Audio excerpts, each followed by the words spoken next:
UAA presenta Prospectiva 94.5. Un espacio para analizar el entorno político, social y económico de la mano de los profesionales. Prospectiva 94.5. Comenzamos.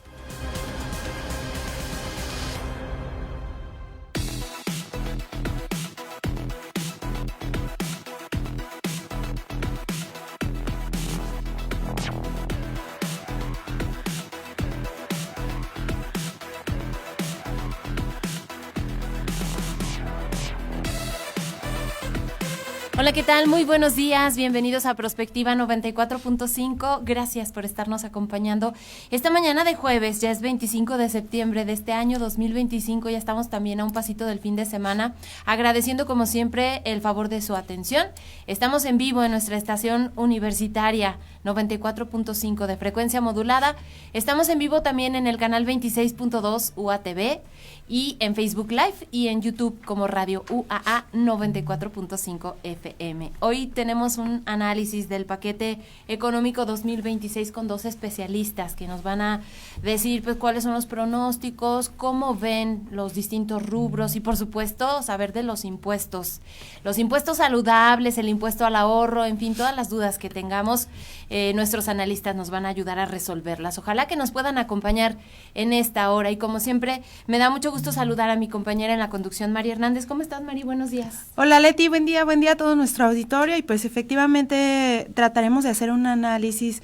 Hay un escrito del CIEP que habla de que se prioriza en este paquete pues el ajuste fiscal, recortes también al gasto público y que se afecta a sectores clave como la salud, la educación y el medio ambiente y además pues que son las pensiones, la deuda y las transferencias que absorben casi el 80% del presupuesto, dejando un poco margen para la inversión a sectores estratégicos. Pero bueno, esto vamos a preguntarlo en un momento más a nuestros analistas para ver de qué manera nos va a afectar o beneficiar esta propuesta económica que hace el gobierno federal para el 2026. Así que los invitamos a que se queden con nosotros. Y también que participen, la línea está abierta, 449-912-1588, ahí mándenos sus mensajes de texto en WhatsApp, les decía que estamos en YouTube, en Facebook, también en Instagram, Radio UAA 94.5 FM. Como todas las mañanas, agradecer a nuestro apoyo en la producción, a Checo Pacheco, a Naomi Márquez, que nos están pues todos los días ayudando para hacer posible este esfuerzo. Y si les parece, pues vamos arrancando con el contexto de la información que vamos a platicar.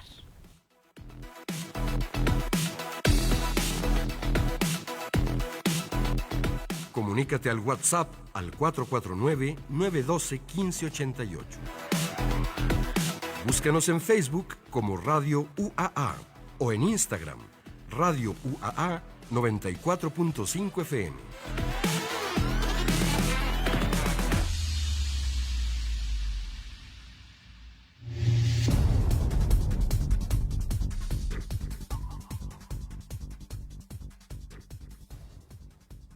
El paquete económico 2026, entregado por la Secretaría de Hacienda y Crédito Público al Congreso de la Unión, plantea una estrategia fiscal en un entorno global marcado por la incertidumbre geopolítica y comercial. Con una proyección de crecimiento económico entre 1.8% y 2.8%, el gobierno busca consolidar programas sociales, fortalecer la inversión pública y mantener la estabilidad macroeconómica. El presupuesto asciende a 10.2 billones de pesos, con un incremento del 5.8% respecto a 2025.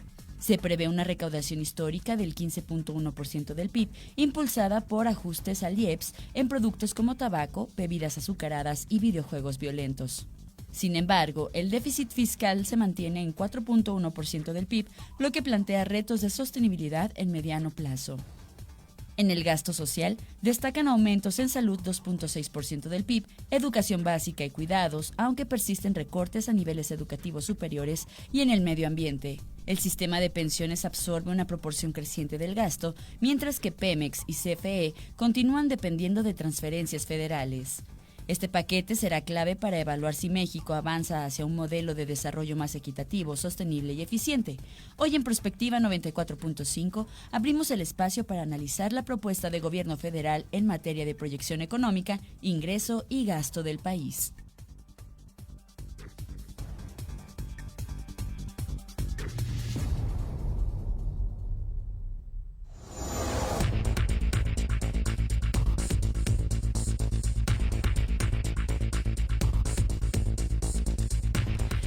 Son las 9:05 a.m, pues es el tema el día de hoy, este análisis del paquete económico 2026, y agradecemos muchísimo la presencia de nuestros especialistas del Colegio de Economistas, la presidenta Dafne Viramontes. Bienvenida y gracias como siempre, Dafne, por estar aquí con nosotros. Pues muchísimas gracias por la invitación, yo encantada, y saludos a todas las personas que nos están escuchando. Gracias. Y también está con nosotros el contador José Luis Gallegos, quien es especialista en temas fiscales y de impuestos. Bienvenido, contador. Muchas gracias por la invitación y gracias también a quienes nos hacen favor de estarnos escuchando. Gracias a los dos por estar aquí con nosotros. Y bueno, escuchábamos en la cápsula, Dafne, pues la presentación desde el Poder Ejecutivo Federal de este paquete económico que da pues muchas señales de optimismo, por lo menos así lo vemos desde la Federación. Sin embargo, hay muchas inquietudes también al mismo tiempo, nuevas propuestas, estos impuestos saludables. ¿Cómo podríamos iniciar en el análisis de este paquete 2026?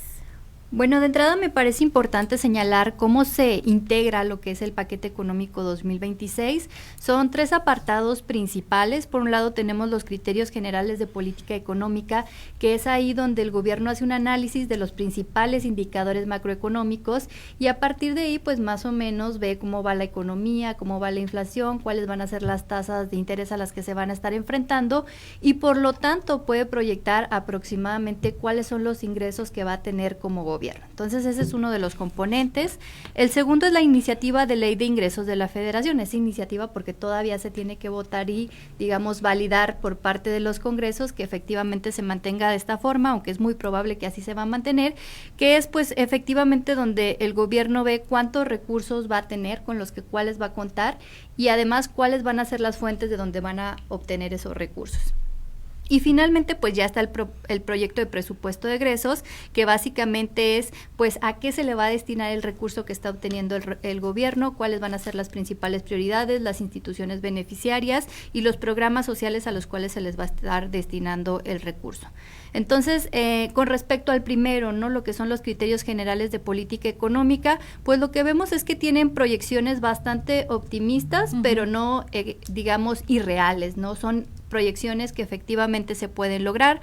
Por ejemplo, se estima que el crecimiento económico va a rondar entre el 1.8% y el 2.8%. Algunas de las proyecciones internacionales estiman que para el próximo año el crecimiento va a ser cercano al 1.2%. Tal vez un poco alejado de la proyección mínima que está estableciendo la Secretaría de Hacienda y Crédito Público, pero como te comento, no es una estimación irreal de lo que se puede lograr el próximo año. Ahora, también hay que considerar que el próximo año vamos a estar en la antesala de la revisión del Tratado Comercial entre México, Estados Unidos y Canadá, y esto puede desacelerar un poco la economía en la medida que se empiezan a lograr acuerdos y también las y los inversionistas pues ven cuál va a ser el escenario en el cual van a poder invertir y tomar decisiones. Y también, por ejemplo, otros datos interesantes es propiamente la inflación. Se espera una inflación moderada dentro del rango que establece el Banco de México. El Banco de México dice la inflación tiene que estar en 3% más menos un punto porcentual, ¿no? Y lo que está proyectando la Secretaría de Hacienda y Crédito Público es que la inflación va a estar en el 3%. Aquí sí me parece un poco más irreal lograrla, dado que uno de los mecanismos que están utilizando como gobierno para incrementar la recaudación es aplicar aranceles a productos de importación, pero también implementar este arancel que, como ustedes bien mencionaban en la cápsula y seguramente ahorita vamos a platicar a profundidad, a el impuesto saludable que se le está denominando, que es el impuesto especial sobre la producción y servicios y que recae sobre los refrescos, sobre los cigarros, sobre bebidas azucaradas y por lo tanto pues afecta de manera directa a los hogares. Entonces esta proyección que ellos tienen de inflación, me parece que sí se está subestimando el impacto que puede tener esta estrategia de incrementar la recaudación a través de impuestos, tanto por medio de aranceles como por medio del impuesto que le denominan saludable, que es saludable, no sé si necesariamente está cumpliendo su función.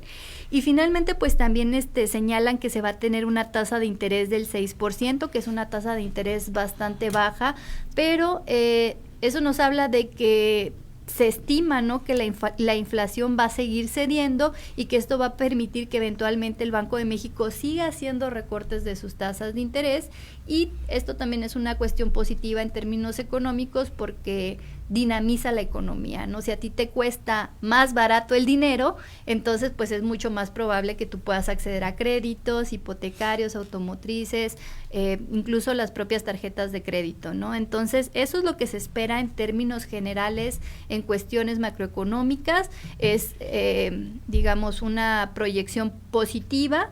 No es una proyección irreal como la que se estuvo viendo durante el sexenio pasado, en donde efectivamente pocas veces se cumplió con las metas de crecimiento que establecía la Secretaría de Hacienda y Crédito Público.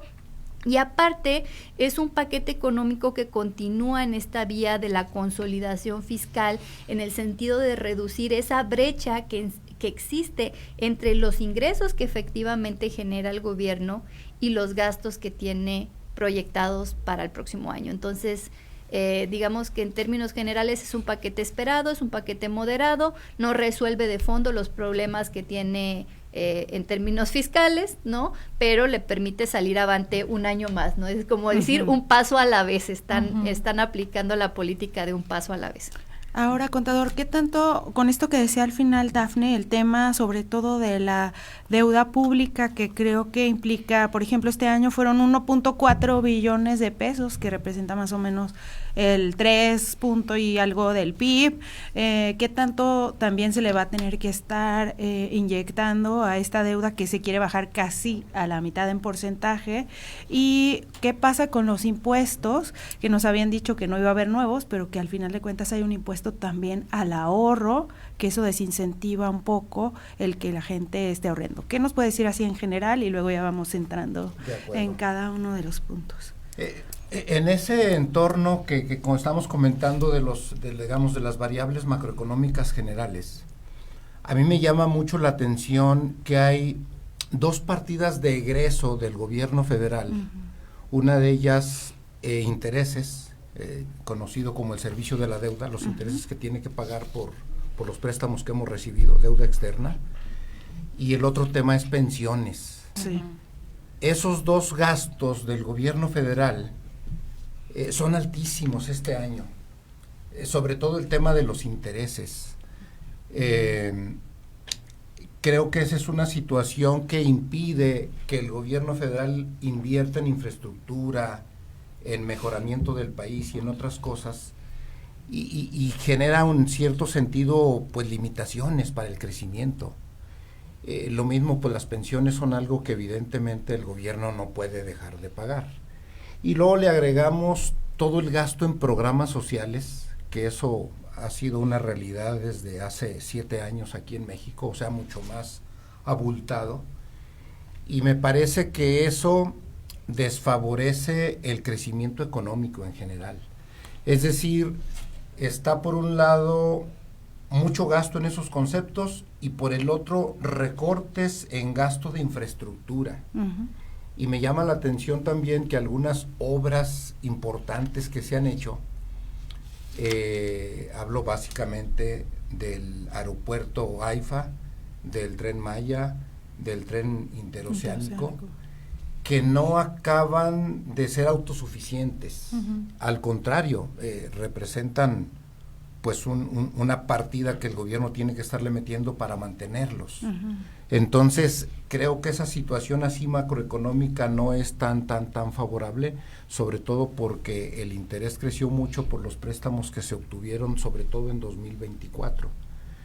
Y luego, bueno, un poquito para subsanar o para cubrir ese gasto, bien decía Dafne, hacen el esfuerzo de que la brecha entre ingresos y egresos se reduzca. Coincido con eso. Y hablando de ingresos, pues creo que está recargado para este año 26 en 2 rubros. Uno, el aumento de tasas en el IEPS, Impuesto Especial sobre Producción y Servicios, o impuestos, digamos, ecológicos o de beneficios de salud, que ahorita comentaré algo si eso es real o se queda en una mera teoría. Por un lado, pues, está tratar de recaudar más aumentando tasas en ciertos bienes y servicios, y por el otro, lo que se dice en la propia exposición de motivos o en los comentarios de criterios de política económica, es seguir enfatizando mucho la fiscalización. El gobierno en los últimos años, desde la administración federal anterior, se caracterizó por recaudar mucho a través de eso que le llamamos recaudación secundaria. La recaudación secundaria es la que deriva de actos de fiscalización del SAT. Y la recaudación primaria, pues es la que todo mundo cada mes tenemos que estar pagando voluntariamente. Y sin que nos revisen ya sabemos que el día 17 cada mes hay que pagar. Pero la recaudación secundaria ha ido aumentando por actos de fiscalización y de gestión del SAT. Entonces, en la fiscalización del SAT y en el aumento de esas tasas está un poquito el recaudar un poquito más. A mí me gustaría que la recaudación estuviera basada en que hay crecimiento económico, en que hay bonanza y en que si la gente gana dinero, pues paga más impuestos y esto crece. Pero pareciera que más bien el gobierno está cobrando por ahí a algunos evasores, a algunas entidades contribuyentes que no pagan bien, y ahí está recargando mucho de la recaudación. Que está bien, pero que hay que buscar otras bolsas, ¿no? O sea, otras formas. Sí, porque finalmente las empresas viven de sus buenas finanzas. Si la economía no es buena y sus resultados no son buenos, a lo mejor tendrá un ahorro por ahí para pagar adeudos viejos. Pero una vez que paga adeudos viejos y se queda sin dinero y la economía no crece y su negocio no crece, pues tiende a ir desapareciendo muchos negocios. En los años pasados pues enfocaron mucho su recaudación secundaria en empresas muy grandísimas, en empresas transnacionales a las que sí les cobraron cantidades importantes. Pero me parece que va disminuyéndose la posibilidad de volverles a cobrar a ellos o de cobrarles a otros, porque pues ya esas empresas, el número de contribuyentes no es así tan extenso como para estar recaudando muchas cantidades por esa vía. O que crezca. ¿Qué pasa con el impuesto al ahorro? Tengo entendido que está topado a 206,000, si mal no recuerdo, pesos en las cuentas. ¿Cómo va a estar esto? Pues mira, lo cierto es que el gobierno está buscando diversificar sus fuentes de ingresos, ¿no? Como ya lo comentaba el colega, lo cierto es que desde hace ya muchos años los ingresos del gobierno ya no son ingresos petroleros, ya son principalmente ingresos no petroleros, y dentro de los ingresos no petroleros la principal fuente de recaudación son los impuestos, ¿no? Es decir, no es que las empresas del Estado sean lo suficientemente productivas para generar una fuente importante de ingresos, sino que se tiene que pues tratar de recaudar a través de diversos medios, y uno de estos pues es el impuesto que están implementando al ahorro, pero pues solamente es uno dentro de una serie de estrategias que se están impulsando para incrementar la recaudación. La otra es la que ya platicábamos del impuesto especial sobre la producción y servicios, que si bien este impuesto abarca bebidas azucaradas, abarca tabacos, abarca gasolinas, solamente las tasas impositivas de las bebidas azucaradas y de los tabacos serían las que se vienen incrementando. Por ejemplo, para bebidas saborizadas, independientemente de que no sean calóricas, o sea, por ejemplo, si se puede decir marcas, se puede decir los refrescos cero, ¿no? Los refrescos cero también estarían incluidos en este impuesto, a pesar de que no son calóricos, pero se consideran bebidas saborizadas y se les estaría aplicando una cuota de 3.0818 pesos por litro, ¿no? Entonces una bebida de 2 litros ya estás pagando 6 pesos adicionales solamente del impuesto especial sobre la producción y servicios. Tabacos labrados pasa de 160 a 200% la tasa impositiva. Tabacos hecho a mano 32%, servicios digitales de videojuegos, que de hecho también fue un tema muy interesante, porque decían, bueno, ¿qué tan legítimo es que tú le pongas un impuesto a un videojuego violento, ¿no? ¿Por qué no le pones un impuesto a una película violenta? ¿Por qué no le pones un impuesto a una canción violenta? ¿Por qué específicamente a los videojuegos? Creo que simplemente se trata de una estrategia de recaudación y ahí se les está aplicando el impuesto del 8%, y bueno, a las apuestas, que también, por ejemplo, en el caso de Aguascalientes hay impuestos locales a las apuestas, y adicionalmente se va a encontrar pues este impuesto federal que pasa del 30 al 50%. Entonces, ¿qué es lo que estamos viendo? Pues yo le llamaba la política del parche fiscal. ¿Por qué? Porque están tratando de sacar de diferentes bolsas todas bolsas de los consumidores mexicanos, ¿no? Para poder incrementar ese ingreso y por lo tanto pues cerrar la brecha que se tiene con los egresos, que muchos de esos egresos pues también ya se encuentran comprometidos, es decir, son gastos ineludibles en donde el gobierno no puede decir, sabes que no pago, no puedes dejar de pagar la deuda, no puedes dejar de pagar las pensiones, no puedes dejar de pagar los salarios del gobierno, y que básicamente 1 de cada 10 pesos del presupuesto de egresos se dedica a inversión, pero esa inversión no toda es inversión productiva, es decir, no todo es inversión que va a detonar el crecimiento económico, porque está de entrada pues el presupuesto que se va a Pemex, ¿no?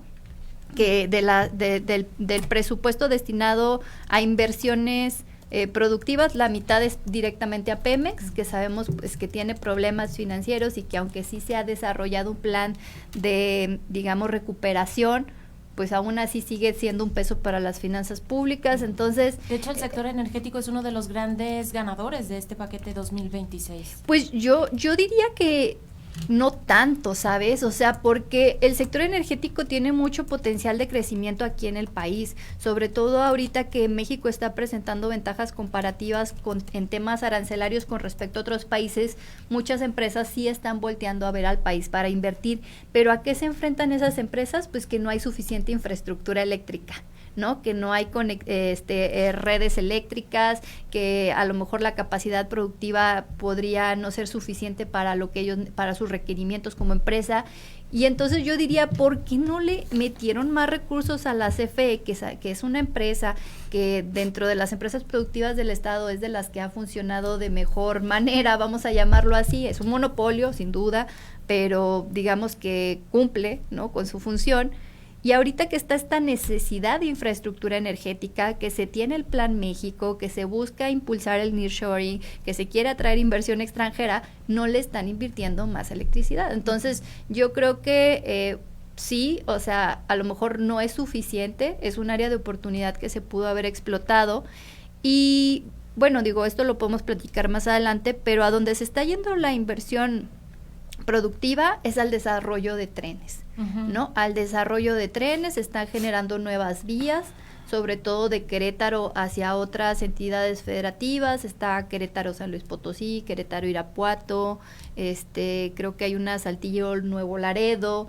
Entonces a eso se está yendo el recurso, pero como bien se platicaba hace un momento aquí el compañero, o sea, esos trenes no son rentables por sí mismos. De hecho, al propio Tren Maya se le metieron creo que 30,000 millones de pesos de mantenimiento en este presupuesto.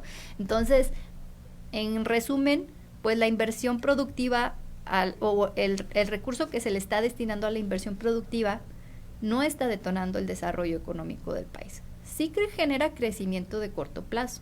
Lo vimos el año pasado con el crecimiento de Tabasco, de Campeche. Pero si ahorita tú ves las tasas de crecimiento de estas entidades, ya cayeron, o sea, ya no están creciendo como hace un año, hace 2 años, ¿no? Pero se debe a que son crecimientos coyunturales y que sí está generando más peso en las finanzas públicas, porque esos trenes se van a tener que mantener de alguna forma, ¿no? Y si no son suficientemente rentables, pues le va a tener que estar inyectando.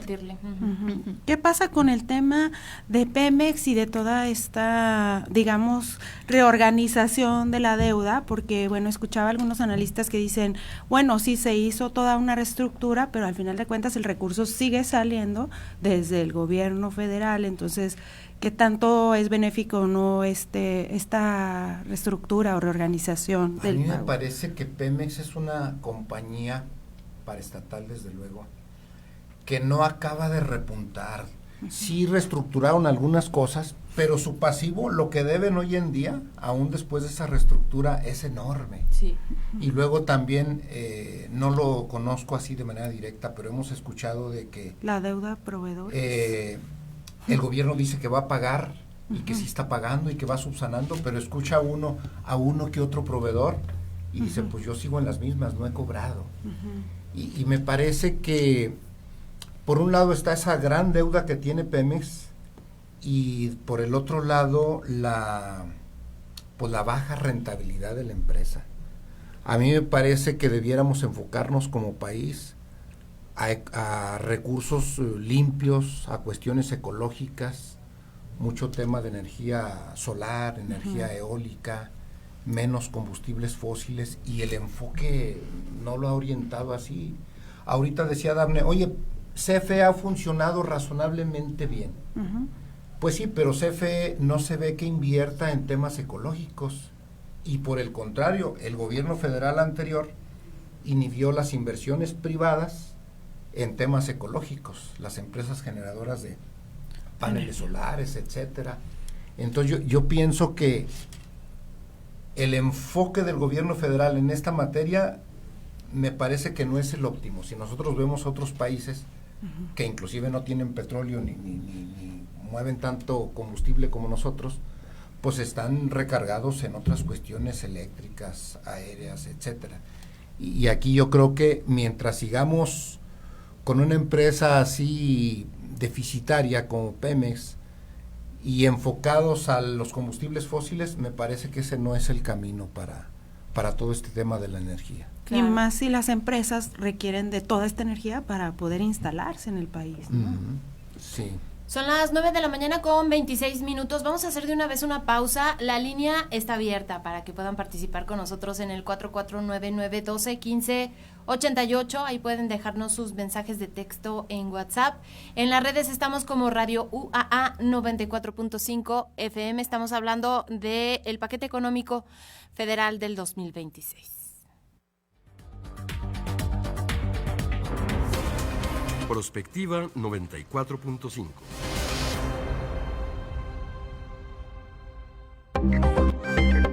Búscanos en internet radio.uaa.mx.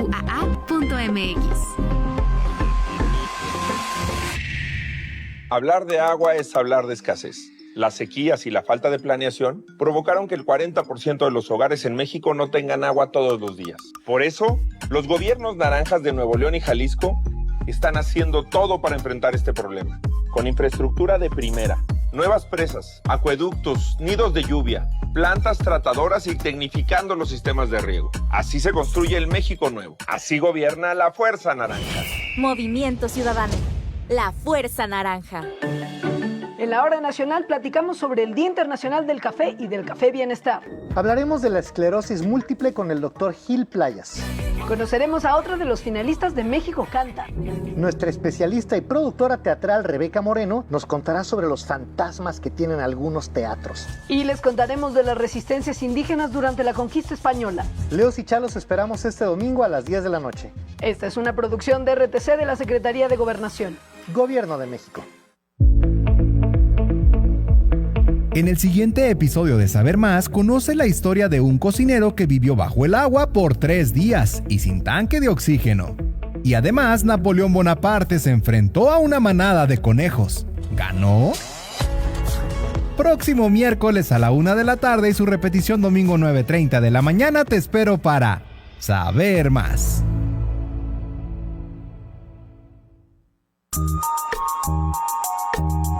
En Radio UAA, las 9:28. Prospectiva 94.5.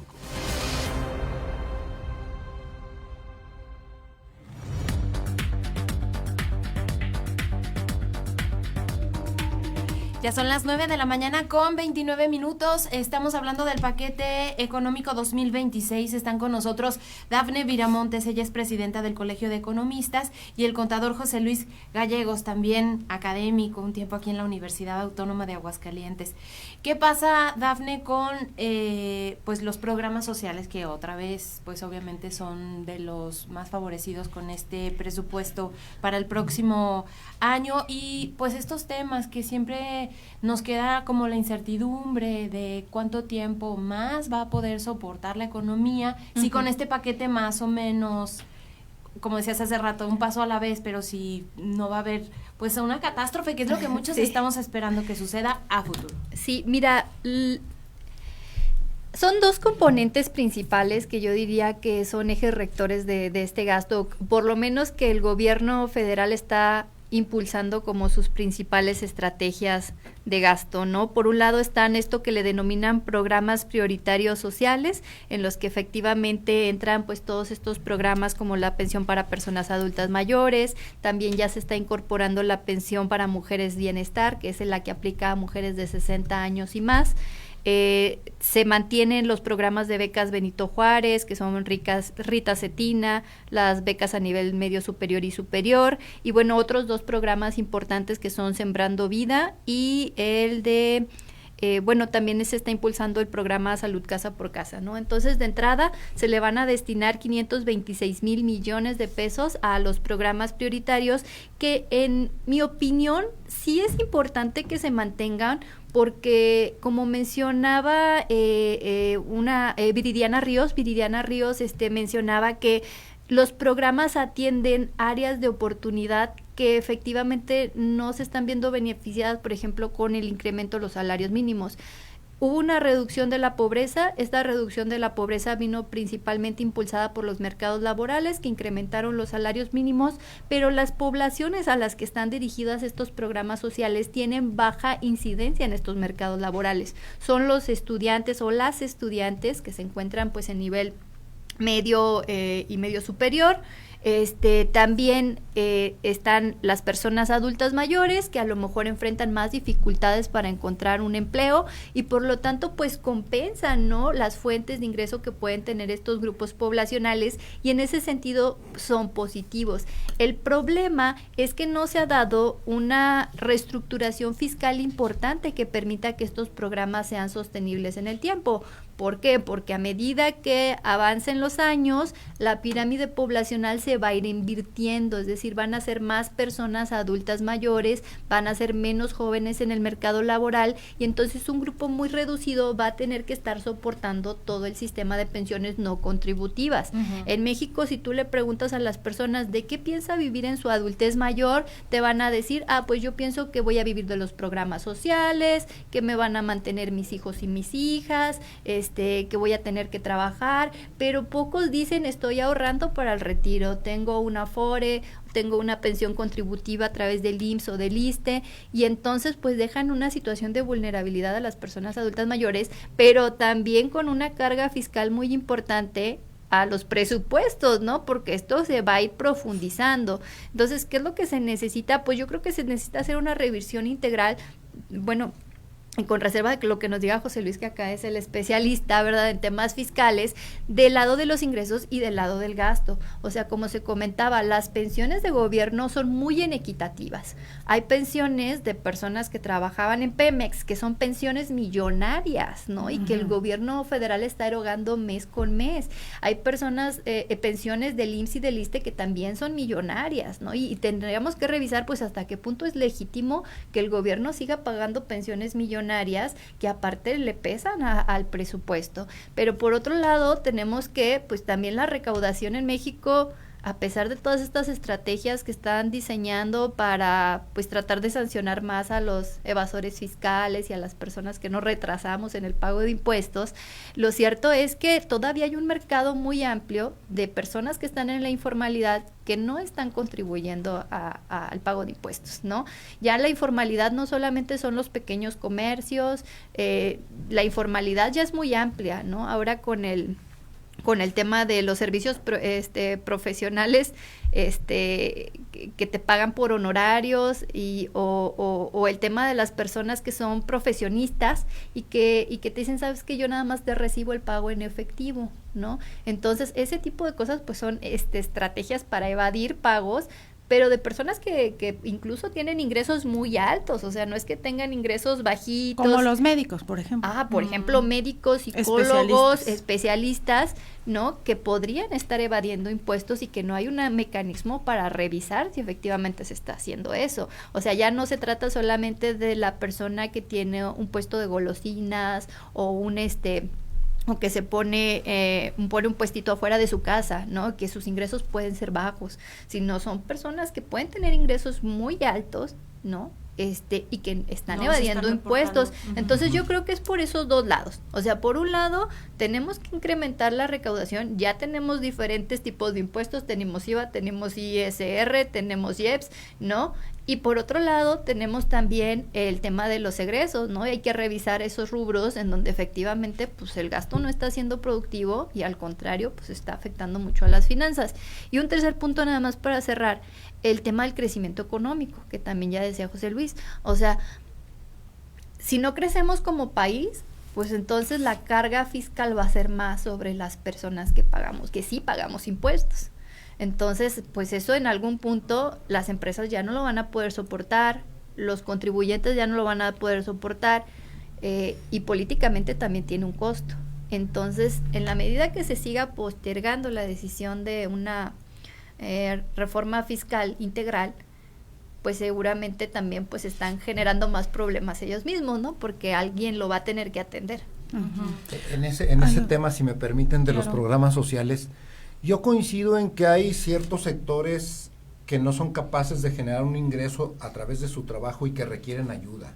Seguramente ahí podemos hablar de gente discapacitada, de adultos mayores, pero creo que hay una buena parte de los programas sociales que, si bien es cierto, económicamente ayudan a las personas a hacer algo si utilizan bien el dinero que les dan, pero creo que también ocurre que pueden provocar lo contrario, promover la holgazanería. Me refiero concretamente al programa de Jóvenes Construyendo el Futuro y un poquito a lo mejor las becas, esas que nombró ahorita Dafne, en donde a lo mejor la gente no las usa bien y más bien dicen, oye, pues ya la gente con dinero o recibido, dice, pues en lugar de dedicarme a estudiar, pues mira, aquí me regalan. Y creo que el enfoque puede ser más promover dónde trabaje y dónde estudie la gente, en lugar de estar regalando dinero. Yo creo que regalar dinero así a diestra y siniestra, como me parece existe en algunos programas, es contraproducente porque promueve la pereza y la falta de desarrollo de las personas. Y lo digo tanto por experiencia personal como por muchos compañeros, por ejemplo, míos de la prepa, de la universidad que yo estudié aquí en la UA, pues nos costaba mucho trabajo venir a estudiar y le invertíamos esfuerzo y trabajábamos y estudiábamos y creo que si a mí me hubieran dado una beca de esas interesante en aquel entonces, a lo mejor yo no le hubiera echado las ganas que le eché. O sea, creo que mucho de esto puede ser que perjudique. Y en el fondo me cuestiono, ¿en verdad quieren ayudar a la gente a que salga de su situación de escasez material, económica, o lo que pretenden es otra cosa, concretamente conseguir votos? Claro, ¿qué pasa, por ejemplo, o sea, siguiendo un poco su idea, con este recorte que se da en educación media y superior, y cómo va a afectar esto precisamente a la movilidad social? Porque al final de cuentas, pues tenemos que ir mejorando el estatus de las personas en cuanto a que puedan salir adelante por sí mismas, ¿no? Yo creo que si se le pone más complicado a las personas, a los jóvenes de secundaria, de prepa, esos niveles que comentabas, el poder acceder a eso y queda lejos, o el recurso no es suficiente, o las escuelas no tienen la infraestructura, pues eso finalmente va a afectar o va a provocar que el nivel educativo baje. Y a lo mejor no se ve inmediatamente, pero a la larga lo vamos a estar viendo, en el sentido de que pierde competitividad el país cuando su gente no está suficientemente preparada. Y más porque estamos compitiendo pues con otros estudiantes de todo el mundo. Hoy en día, ya con la globalización, pues todo está muy abierto. ¿Qué pasa con el área de la salud? Ahí está como un poco engañoso porque hay un aumento, por ejemplo, para el programa IMSS Bienestar, pero hay una reducción para otros sectores que también componen este tema de la salud a nivel federal. Bueno, pues en términos generales el componente de salud sí tuvo una caída en el gasto que se está erogando para esta cuestión, y lo cierto es que es una caída muy preocupante porque, bueno, a partir de los datos de la medición de la pobreza multidimensional, que además mide pues estas carencias sociales que tienen las personas, lo que vimos es que en el sexenio de López Obrador la carencia que más se incrementó entre la población fue de acceso a los servicios de salud. ¿Por qué? Porque se eliminó el programa, ¿cómo se llamaba? Seguro Popular, el Seguro Popular, que cubría a aquellas personas que no estaban dadas de alta ni en el IMSS ni en el ISSSTE, pero aparte se empezó a erosionar mucho estas dos instituciones, IMSS e ISSSTE, antes yo recuerdo que eran instituciones de primer nivel en donde uno quería decir, yo quiero atenderme en el ISSSTE, ¿no? O en tal clínica del IMSS. Ya no, o sea, ya las personas están buscando incluso generar su propio seguro privado para poderse atender en otras partes. Entonces empieza a erosionar el sistema de salud y pues sí hay beneficios ahora de las nuevas políticas de incremento del salario mínimo, programas sociales y demás, pero hasta qué punto pues tú puedes acceder a esos servicios con tus propios ingresos, ¿no? Entonces el hecho de que se le siga recortando el presupuesto al tema de salud, pues es preocupante, porque es uno de los componentes imprescindibles para que las personas puedan trabajar, ¿no? Genera costos directos a las empresas, una persona que se va de incapacidad, una persona que trabaja enferma, una persona que, por ejemplo, tiene un virus y va y se lo infecta a toda la oficina y entonces le pegas a la productividad de las empresas, ¿no? Pero aparte le pegas a las familias en términos de su ingreso, porque incluso se ha hablado de que hay enfermedades que se le denominan catastróficas en términos de las finanzas familiares, porque te da y ya, dado que las familias mexicanas no generamos los suficientes ahorros para atender estos imprevistos, pues le pega directamente a toda la familia, se endeudan y demás. Entonces yo creo que es un tema que sí se está descuidando, evidentemente se está descuidando porque las prioridades son otras, son los programas sociales, las prioridades son ahorita el desarrollo de infraestructura a través de trenes, pero pues ahí habría que replantearnos pues si esas son las prioridades que nosotros queremos como ciudadanía también, ¿no? Porque finalmente somos nosotros quienes tenemos que incidir en las agendas y también exigir al gobierno pues que se arme el presupuesto de una u otra forma, aunque la verdad es bien complicado, ¿no? Y bueno, sobre el tema de los programas sociales, digo, sí a lo mejor lo que sería importante es verificar pues el impacto que está teniendo, si efectivamente hay una reducción, por ejemplo, en las tasas de deserción escolar, en qué tipo de cuestiones se está utilizando este recurso. Se puede hacer un muestreo, si ellos tienen el padrón, se puede hacer un muestreo y aplicarles un cuestionario a esas personas y más o menos ver pues cómo está la situación de los beneficiarios de esos programas. Pero una cosa que sí me parece muy preocupante es que cada vez más los programas sociales se asocian con un partido político. Y en la propia Ley General de Desarrollo Social dice, no sé si han escuchado esta leyenda que salía antes o creo que todavía en la televisión, que señalaba, este programa es público, ajeno a cualquier partido político, queda prohibido el uso para fines distintos a los establecidos en el programa. Es decir, los programas sociales no eran programas de partidos políticos, o sea, no, eran programas del gobierno federal y además no se podían utilizar para fines políticos, de propaganda, cualquier otra cosa que no estuviera establecida en el programa. O sea, si el programa se diseñó con el objetivo de reducir la pobreza, entonces ese era el único objetivo para el que se puede utilizar. Y los programas sociales actualmente se están utilizando como estrategias de propaganda política, ¿no? Es que nosotros como partido te damos esto. No, esos programas ya están protegidos por la Constitución y se te tiene que brindar a ti el apoyo y no te pueden condicionar el voto, no te pueden condicionar ciertos beneficios solamente por esto. Entonces, eso sí creo que es algo que se tendría que en su momento desvincular, ¿no? Porque sí se les está hablando como que, estos son los programas estrellas del gobierno federal, ya todos nos lo sabemos de memoria, personas adultas mayores, becas de jóvenes construyendo el futuro, y demás, pero pues no, o sea, son programas federales, es presupuesto que ya está etiquetado y por lo tanto todas las personas que son beneficiarias tienen el derecho a adquirir este beneficio.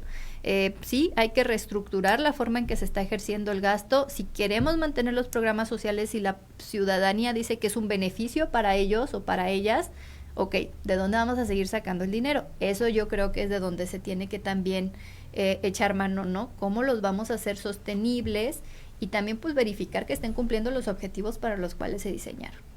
Hablando de objetivos, ¿qué tanto, volviendo al tema de los impuestos saludables, es importante que que lo que se recaude de esos impuestos se etiquete y se destine realmente a que la gente vaya cambiando sus hábitos alimenticios y que se promueva realmente la salud? Porque si es solamente con afán de recaudar, pues nunca vamos a terminar por mejorar en el tema de salud, ¿no?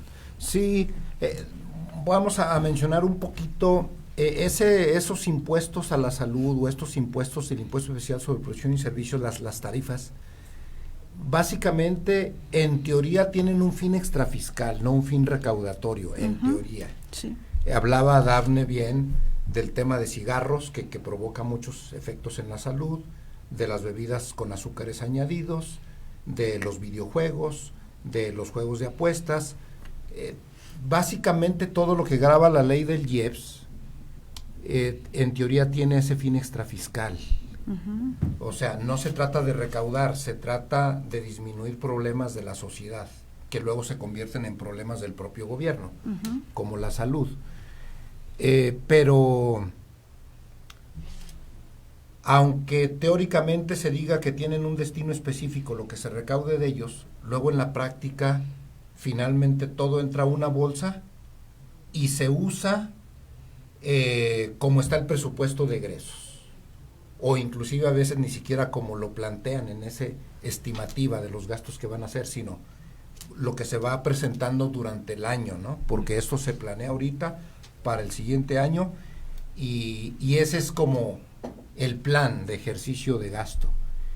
Y lo que estamos viendo es eso, que hay una recaudación y estamos viendo que el gasto está orientado, decía yo, a intereses, pensiones, programas sociales y algo de infraestructura que no acaba de ser rentable.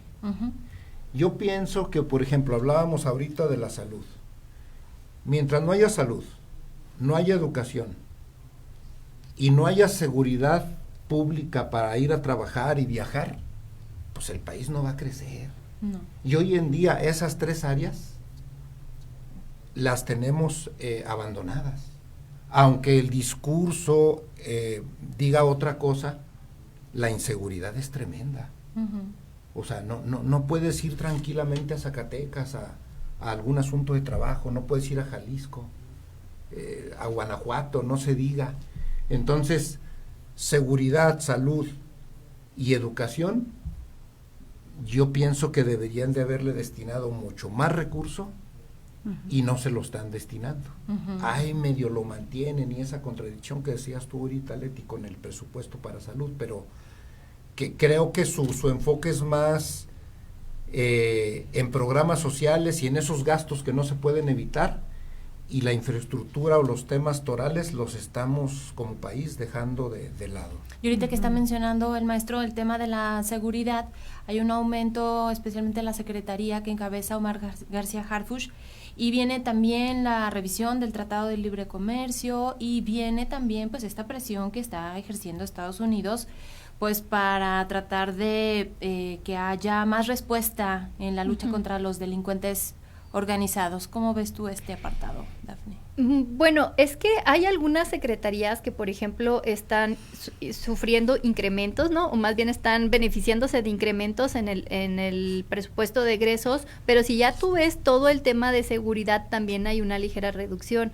O sea, es que como que de forma transversal a diversas temáticas se les redujo el presupuesto, y entonces pues ahí lo que estamos viendo es que no hay ingreso suficiente para atender esta problemática de interés nacional que es la seguridad. De hecho, dentro de las encuestas, por ejemplo, la propia ENVIPE y algunas otras encuestas de gobierno, se puede observar que una de las principales preocupaciones de la ciudadanía es el tema de seguridad, que ya ni siquiera hablemos de seguridad desde un enfoque de crimen organizado, o sea, de seguridad pública, de reducir los robos, las extorsiones, los asaltos, ¿no? Y lo cierto es que el presupuesto, por lo menos que se muestra para el 2026, pues va a resultar insuficiente nuevamente para atender esta problemática. Se tendría, de verdad, si se quiere atender esto, pues que incrementar el presupuesto de manera muy importante para no solo impulsar estrategias de vigilancia, como en la mayor parte de los casos se hace, sino también estrategias de prevención, ¿no? De manera que pues no solamente atiendas a la persona que fue asaltada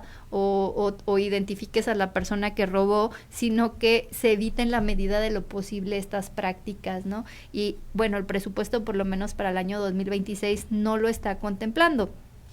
Con respecto a la revisión del TEMEC, pues yo creo que la principal estrategia que se está integrando, por lo menos en este presupuesto, pues son el incremento, bueno, no directamente en el presupuesto viene el tema de los aranceles, pero sí va a haber un incremento en los ingresos de las importaciones, ¿no? En los ingresos de las importaciones, y pues esto seguramente va a ser el resultado de políticas arancelarias a diferentes productos.